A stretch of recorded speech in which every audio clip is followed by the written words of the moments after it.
Salut à tous, je vous souhaite la bienvenue dans cette partie. Aujourd'hui, nous allons voir les événements en JavaScript, ok?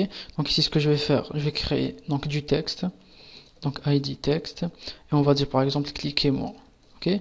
Donc si l'utilisateur clique sur le texte, on va par exemple lui afficher une boîte de dialogue. Pour ce faire, on va créer un événement, ok?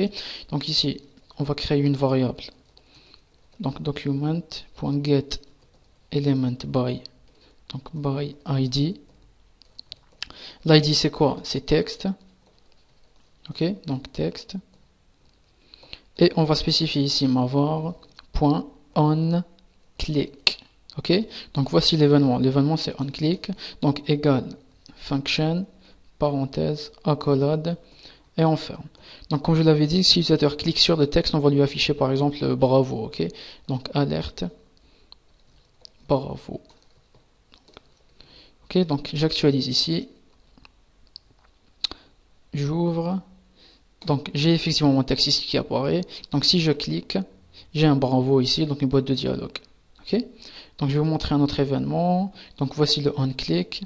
Donc on va voir le mouse over, c'est-à-dire si on déplace le curseur de la souris sur notre élément HTML. Ok, donc je vais vous montrer ici. Donc si je fais rentrer le curseur à l'intérieur, j'ai la boîte de dialogue qui apparaît. Donc ça c'est le mouse over. On va voir le mouse out, c'est-à-dire si on fait ressortir le curseur d'entre éléments. Donc ici je ferme, on actualise. Donc si je fais rentrer le curseur, rien ne se passe. Donc si je le fais sortir, j'ai ma boîte de dialogue qui apparaît. Okay, donc il existe plusieurs événements, donc je vous invite à les voir donc, dans la documentation en ligne, c'est gratuit. Donc ce que je vais vous montrer aussi, c'est le onSubmit. Donc on l'utilise particulièrement pour les formulaires. Donc on va créer un petit formulaire vite fait, bien fait. Donc form ID, je vais dire myform. Donc on va pas créer l'intégralité du formulaire, on va créer uniquement le input type submit, c'est-à-dire le bouton type submit. Value, on va dire click. Ok, donc cliquer ou click. Ok, donc ici je change le ID, c'est myform. Ok, et on a ici le onSubmit. Donc j'actualise.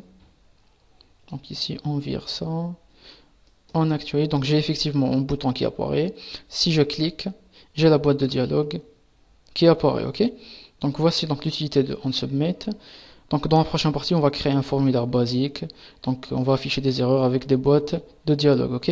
Donc si vous avez des questions, n'hésitez pas. Je vous remercie. On se voit dans la prochaine partie.